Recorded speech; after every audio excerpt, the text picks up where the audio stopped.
శుక్లాంబరధరం విష్ణుం శశివర్ణం చతుర్భుజం ప్రసన్నవదనం ధ్యాయేత్ సర్వవిఘ్నోపశాంతయేత్.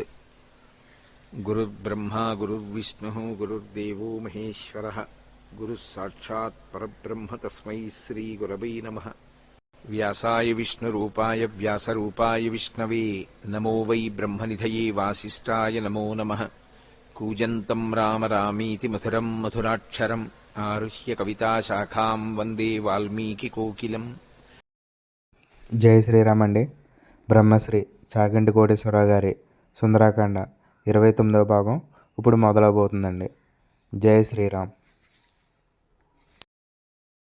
ముఖం అన్నావు.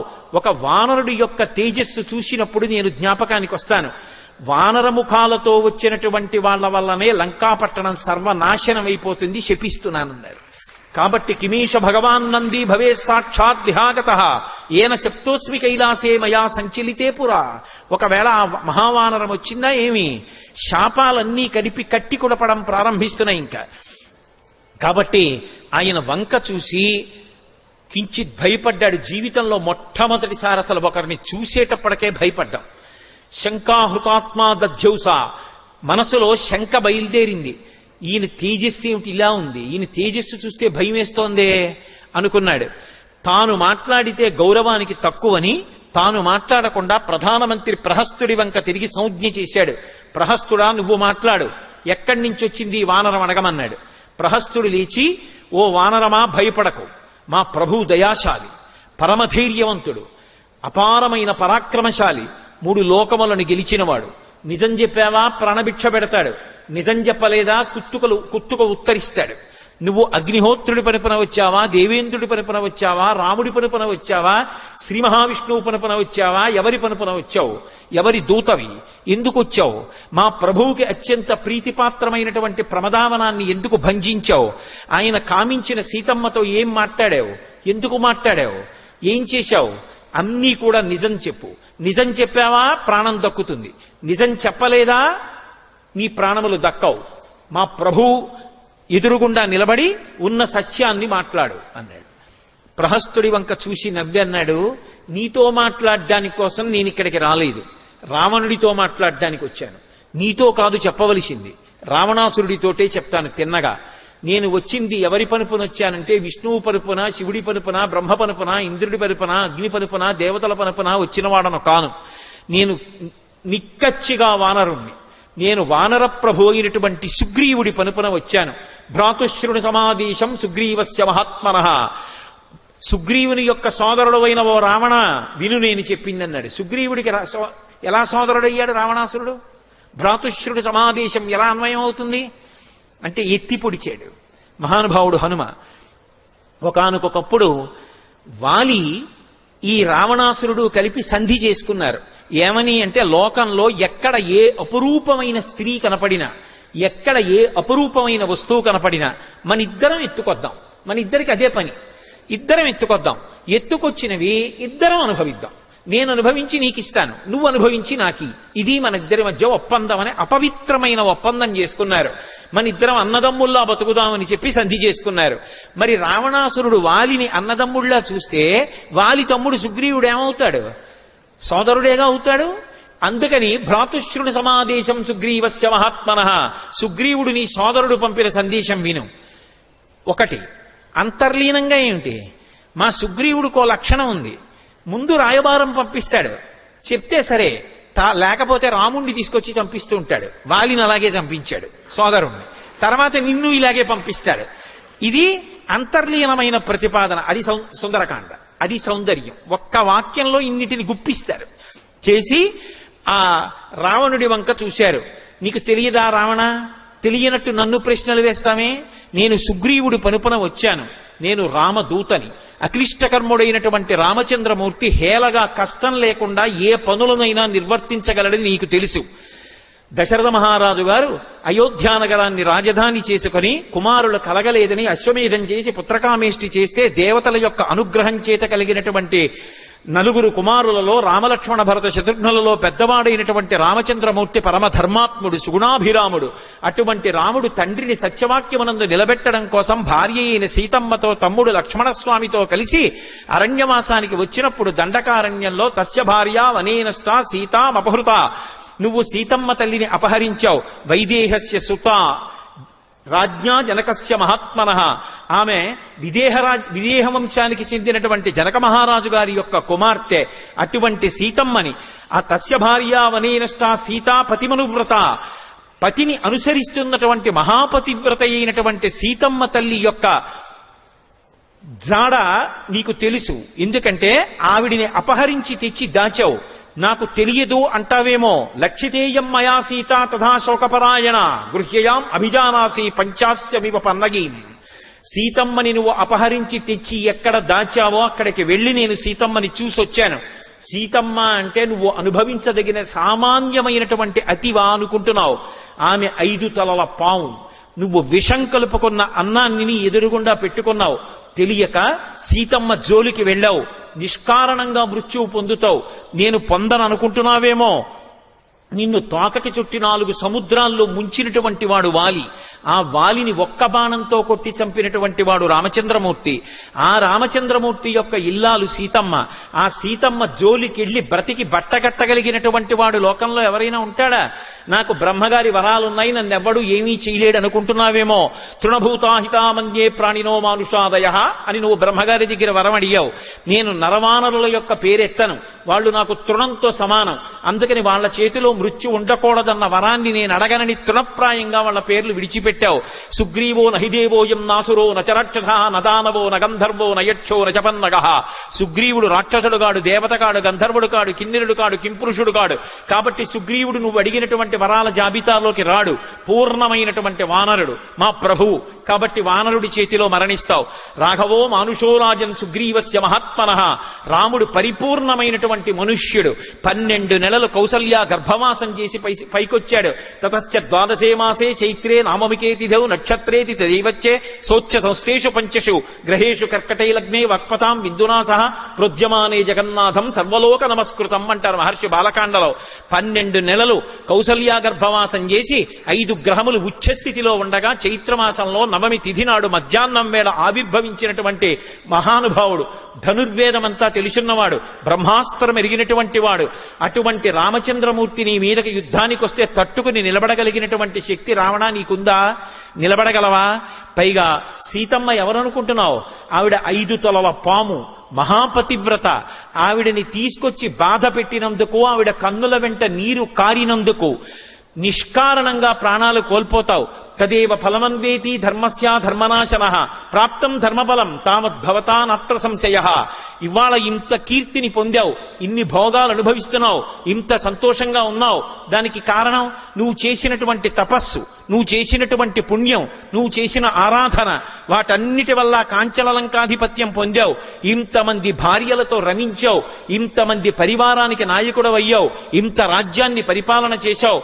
కానీ ఇవాళ నువ్వు చేసినటువంటి అధర్మం కూడా ఫలితం ఇవ్వడం ప్రారంభం చేసింది. దానికి గుర్తు నా చేతిలో నీ కుమారుడు అక్షకుమారుడు మరణించాడు. పుత్రశోకంతో మనసులో బాధపడుతున్నావు. ఇన్ని కోట్ల మంది రాక్షసుల్ని నేను ఒక్కడనే చంపాను, ప్రమదావనాన్ని భంజించాను, నీ భద్రతా వ్యవస్థనే ప్రశ్నార్థకం చేశాను, 100 యోజనముల సముద్రాన్ని దాటి లంకాపట్టణంలోకి వచ్చాను, శీశుపావృక్షం మీద కూర్చుని సీతమ్మతో మాట్లాడాను, ఆవిడ్ని చూశాను, నీ దగ్గరికి వచ్చాను, నీ దర్శనం చేశాను, నీతో మాట్లాడుతున్నాను. ఇది చాలదా నువ్వు చేసిన పాపం ఫలితం ఇవ్వడం ప్రారంభించిందని చెప్పడానికి? కాబట్టి ఇప్పటికైనా తెలుసుకుని రాముడి పట్ల మర్యాదతో ప్రవర్తించడం ప్రారంభం చేయి. రాముడి చేతిలోంచి తప్పుకోగలనని అనుకుంటున్నావేమో. రాముడు ఎవరినైనా చంపేస్తానని అన్నాడా? బ్రహ్మా స్వయంభూశ్చతురాననోవా ఇంద్రో సురేంద్రో సురనాయకోవా రుద్రో స్త్రినేస్త్ర త్రిపురాంతకోవా త్రాతం నశక్త ఇది రామవధ్యం. 3 మాటలు వేసి విశేషణాలు చెప్పారు. బ్రహ్మా స్వయంభూశ్చతురాననోవా, చతుర్ముఖ బ్రహ్మ కావచ్చు, స్వయంభూ కావచ్చు, 4 ముఖాలున్నవాడు కావచ్చు. రాముడు చంపేస్తానంటే ఇక ఎదురెళ్ళాడు. ఇంద్రో సురేంద్రో సురనాయకోవా, ఇంద్రుడు కావచ్చు, సురేంద్రుడు కావచ్చు, లేకపోతే దేవతలకు నాయకుడు కావచ్చు, అడ్డు రాడు రాముడి విషయంలో. అలాగే రుద్రో స్త్రినేస్తర్ త్రిపురాంతకోవా రేపు నాకు చెప్పలేదంటాడు. చెప్పడానికి వచ్చారు కదా మాట. రేపొద్దున్న రుద్రుడు, త్రిపురాంతకుడు, త్రయంబకుడు, పరమశివుడు అడ్డుపడతాడనుకుంటున్నావేమో. శివకేశవులు అభేదం. ఆ శివుడే రాముడిగా ఉన్నాడు, రాముడే శివుడిగా ఉన్నాడు. కాబట్టి శివుడు అడ్డుపడడు. త్రాతున్న శక్త ఇది రామవధ్యం. రాముడు చంపుతానన్న వాణ్ణి రక్షించడం ఈ లోకంలో ఎవరికీ సాధ్యం కాదని తెలుసుకో. రావణ, మర్యాద తెలుసుకొని బ్రతికావా బ్రతికిపోతావు. సీతమ్మని తీసుకెళ్లి ప్రస్రవణ పర్వత శిఖరముల మీద కూర్చున్నటువంటి రామచంద్రమూర్తికి సమర్పించి కృతకృత్యుడవయ్యావా జీవితం ఉంది. లేదా నీ సర్వ సైన్యములతో పుత్ర మిత్ర కళత్రాదులతో మడిసిపోతావు. ఏది కావాలో ఎంచుకో. భాస్కర రామాయణంలో భాస్కరుడు అంటాడు, ఒక్కసారి రామచంద్రమూర్తి కాని ఆగ్రహం చెంది యుద్ధానికి లంకాపట్టణానికి వచ్చేశారా, ఆయన వెనక లక్ష్మణస్వామి కూడా వచ్చేశాడా, మండిత విస్ఫులింగ విషమ జ్వలితానుల కీలలు వబ్జ గర్భాండము నిండ రామ వసుధాదిపుడేశడు వజ్ర సాధనా ఖండిత పంక్తి కంఠ కణకంఠ పురాంతక శైలచాల నౌద్దండ బల ప్రచండ పురదండ విఖండన చండకాండముల్. ఆ రామచంద్రమూర్తి లక్ష్మణస్వామి వచ్చి బంగారు ధనస్సు చేతిలో పట్టుకుని వింటినారిని ఒక్కసారి సారించి బంగారు బాణములను అక్షయబాణ తూణీరంలోంచి సంధించి రామనామాంకితమైన బాణములను విడిచిపెడితే లంకాపట్టణం అంతా అగ్నిహోత్రంతో మిరుపులతో వచ్చి బాణాలు పడిపోతే ఆ రోజున రావణా నిన్ను రక్షించగలిగిన వాడు ఉండడు. నా అంత వాణ్ణి నేనంటున్నావు. చరణాగ్రమణ నీ భుజాదర్పమడచిన ధూర్జటి విలులీల త్రుంచివైచే వాలపాశంబున పడి నిన్ను కట్టిన వాలి నొక్కమ్మున కులవేసే అని నిన్ను జరగొన్న అర్జును పొరిగొన్న పరశురాముని ఆజి భంగపరచే కడిమియొక్కట కరదూషణాదుల 14,000 బారిసమరే అమ్మహాధనుర్ధరునకిగ్గాచరించి హరిహర బ్రహ్మ శక్రాదులైన అతని భయత నిర్ఘాత సంఘాత పాత శాత బాణ ఘాత హతులు కాక బ్రతుకగలరే. ఏమనుకుంటున్నావు రామచంద్రమూర్తి అంటే? చరణాగ్రమున నీ భుజాదర్పమడచిన ధూర్జటి విలు లీల త్రుంచివైచే.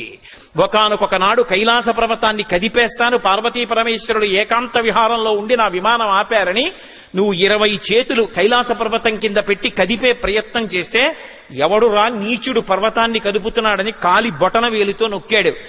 20 చేతులు దాని కింద ఉండిపోతే నువ్వు కొన్ని సంవత్సరముల పాటు ఘన జటా చెప్తూ సామగానం చేశావు పరమశివుడి మీద.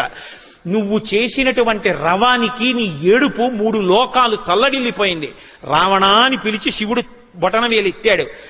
బొటనవేలుతో తొక్కితే ఏడిచావు పరమశివుడు తొక్కినందుకు. అటువంటి పరమశివుడి ధనస్సుని హేళగా విరిచినటువంటి వాడు రామచంద్రమూర్తి. రాముడితో నిలబడగలవా? చరణాగ్రమణ నీ భుజాదర్పమడచిన ధూర్జటి విలులీల త్రుంచివైచే వాలపాశంబున పడి నిన్ను గట్టిన వాలినొక్కమ్మున కులవేసే. ఒక రోజున వాలి సంధ్యావందనం చేసుకోవడానికి వెళ్ళి 4 సముద్రాల దగ్గర అర్ఘ్యం ఇచ్చేవాడు. ఒక సముద్రం దగ్గరికి వెళ్ళి అర్ఘ్యం ఇస్తుంటే వెనక నుంచి వెళ్ళి నువ్వు ఏదో ఇబ్బంది పెట్టావు, ఎవడురా 10 తలల పురుగు ఇబ్బంది పెడుతున్నాడని తోకతో చుట్టి వాలి ఆయన సంధ్యావందనం చేసుకుంటున్నంతసేపు సముద్ర జలాల్లో నిన్ను ముంచాడు. ఊపిరి కోసం నువ్వు కొట్టుకుంటూ ఉంటే తోకతో పైకెత్తేవాడు, మళ్ళీ ఊపిరి అందగానే మళ్ళీ నీళ్లలో ముంచేవాడు. ఇలా 4 సముద్రాల్లో ముంచి సంధ్యావందనం అయిపోయిన తర్వాత ఇంటికి పట్టుకెళ్లి అంతఃపురంలో కింద పారేసి భార్యని పిలిచి తాగడానికి పాలిమ్మని 10 తలల పురుగా ఎవరురా నువ్వు అని అడిగాడు నిన్ను. అలా నిన్ను 4 సముద్రాల్లో ముంచి ఎత్తి తీసుకెళ్లినటువంటి వాలిని ఒక్క బాణంతో కొట్టినవాడు రామచంద్రమూర్తి. కాబట్టి వాలినొక్కమ్మున కులవేసి అని నిన్ను జరగొన్న అర్జుని పురిగొన్న పరశురాముని ఆజి భంగపరచి. ఒకానొకప్పుడు నర్మదా నదీ తీరంలో శివలింగాన్ని పెట్టి అభిషేకం చేస్తున్నాడు రావణాసురుడు. పుష్పాలతో పూజ చేస్తున్నాడు. కింద నదీ ప్రవాహానికి కింద కార్తవీర్యార్జునుడు తన యొక్క భార్యలతో కలిసి జలక్రీడలు ఆడుతున్నాడు. ఎవరో ఒక భార్య అడిగింది, నీ 1000 చేతులతో ప్రవాహాన్ని ఆపగలవా అంది. ఆపేస్తానని 1000 చేతులు అడ్డుపెట్టి ప్రవాహాన్ని ఆపాడు. ఆ ప్రవాహం వెనక్కి పెరుగుతూ పెరుగుతూ వచ్చి ఆ సైకతలింగాన్ని అక్కడ పెట్టి ధ్యానంలో ఉన్నాడు శివుడు. ఆ ప్రవాహం ఒడ్డు దాటి వచ్చి శివలింగాన్ని తనలో కలిపేసుకుని పువ్వులు నీటి మీద తేలిపోయాయి. రావణాసురుడికి ఆగ్రహం వచ్చి తన యొక్క మంత్రుల్ని పిలిచి సుఖసారుణుల్ని ప్రవాహానికి కింద ఎవడున్నాడో చూసి రమ్మన్నారు. కార్తవీర్యార్జునుడు ఉన్నాడన్నారు. రావణాసురుడు వెళ్లి కార్తవీర్యార్జునుడితో కలియబడ్డాడు. అప్పటికాయన విపరీతంగా మద్యం తాగి మదోన్మత్తుడై ఉన్నాడు. అంత మద్యం తాగి తూలుతూ మదోన్మత్తుడై ఉన్నవాడు అవలీలగా రావణాసురుడిని ఓడించి తీసుకెళ్లి కారాగారంలో పారేస్తే ఆ రోజున పులశ్చ బ్రహ్మ వెళ్లి తాతగారు వెళ్లి కార్తవీర్యార్జునుడికి చెప్పి విడిపించారు రావణాసురుణ్ణి. అలా నిన్ను ఓడించినటువంటి వాడు కార్తవీర్యార్జునుడు. ఆ కార్తవీర్యార్జునుడి 1000 చేతులు తన గండ్రగొడ్డలితో తరిగేసిన వాడు పరశురాముడు. పరశురాముడి చేతి విష్ణు చాపం అందుకున్నవాడు రామచంద్రమూర్తి. అటువంటి రాముడితో నువ్వు యుద్ధం చేస్తావా? అని నిన్ను జరగొన్న అర్జుని పెరుగొన్న పరశురాముని యాజి భంగపరచే కడిమియ్యొక్కట కరదూషణాదుల 14,000 బారిసమరే. 14,000 మంది కరదూషణాదులున్న రాక్షసుల్ని అరణ్యంలో మోహరించావు. రాముడు ఒక్కడే లక్ష్మణస్వామిని పిలిచి ఇంకొక్క మాట మాట్లాడకు, నా మీద ఒట్టన్నాడు. అన్నయ్య నేను వస్తా అంటాడేమోనని సీతమ్మని తీసుకుని పర్వత గుహలోకి వెళ్ళిపోయి ఇవాళ చూడు రాముడి యుద్ధం ఏమిటో అన్నాడు. 14,000 మంది ఎదురు నిలబడ్డారు. ఎప్పుడు బాణం తీశాడో, ఎప్పుడు సంధించాడో, ఎప్పుడు విడిచిపెట్టాడో తెలియదు. 1:48 నిమిషములలో 14,000 మంది రాక్షసులు కరదూషణాదులతో పడిపోయారు. శూర్పణక చూసి తెల్లపోయింది. అందుకన్నాడు గోపరాజు గారు, బండన భీముడత్తజన బాంధవుడు జ్వల బాణతూణ కోదండ కళాప్రచండ భుజతాండవ కీర్తికి రామమూర్తికిన్. జై శ్రీరామ్ అండి. బ్రహ్మశ్రీ చాగంటి కోటేశ్వరరావు గారి సుందరాకాండ 29వ భాగం పూర్తయిందండి. మరలా 30వ భాగం చివరి భాగంలో కలుసుకుందామండి. జై శ్రీరామ్. దీని ముందు భాగాలు కనుక మీరు చూడనట్లయితే కింద డిస్క్రిప్షన్లో లింకులు ఉన్నాయి, పూర్తిగా చూడండి. జై శ్రీరామ్, జై శ్రీరామ్, జై Sriram.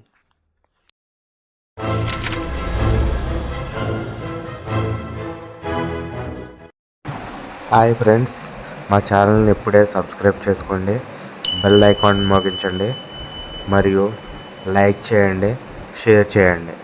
Thank you watching my videos.